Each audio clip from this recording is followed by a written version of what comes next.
Alamin naman natin ang mga kaganapan sa mundo ng international sports scene sa report ni teammate Carl Velasco.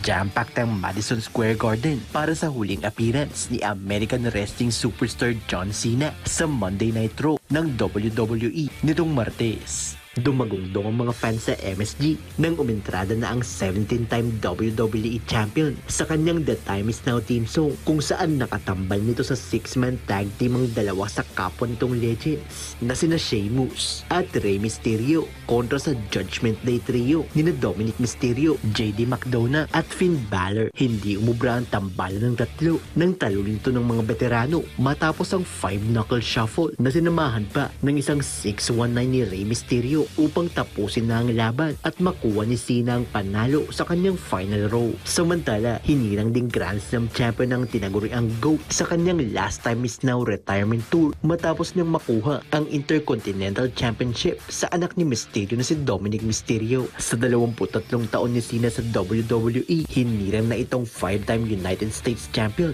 4-time Tag Team Champion, 2-time Royal Rumble winner, 2012 Money in the Bank winner at 17-time WWE World Champion, kung saan nalagpasan nito ang record 16 WWE reigns ni kapwa legend Ric Flair noong WrestleMania 41. Sa ngayon, 2 laban na lang ang natitira sa karera ng batikang wrestler na mangyayari sa darating na November 29 sa Survivor Series sa San Diego, California at Saturday night's main event sa Washington DC sa darating na Disyembre.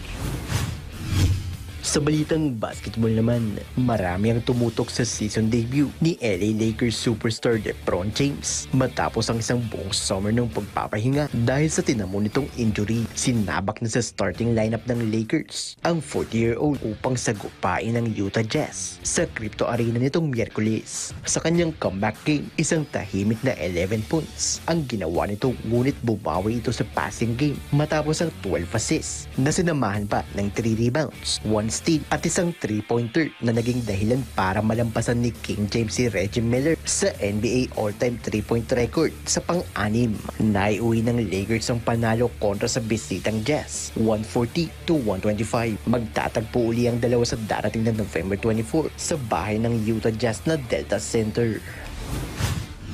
At sa balitang American football, suspendido si Cincinnati Bengals wideout Ja'Marr Chase matapos ang spitting incident sa Pittsburgh Steelers cornerback na si Jalen Ramsey sa kanilang huling paghaharap nitong nakaraang Lunes. 1-game suspension ang ipinataw sa star receiver nang duraan nito si Ramsey sa kalagitnaan ng altercation sa kanilang 34-12 loss sa Steelers. Ayon sa NFL, isang unsportsmanlike conduct ang ginawa ng 25-year-old, kaya't ang naturang suspension ay sasamahan rin ng 1 game without pay. Depensa ni Chase, hindi niya dinuraan si Ramsey, kung saan ayon naman sa veteran corner, hindi katanggap-tanggap ang ginawa nito sa kanya, kaya't naudyukan nitong hawakan ng helmet ito na pinagsimulan ng away. Samantala, uupuan ni Chase ang nalalapit nilang laban kontra sa AFC East top seed na New England Patriots sa darating na Lunes. Carl Velasco para sa Pambansang TV sa Bagong Pilipinas.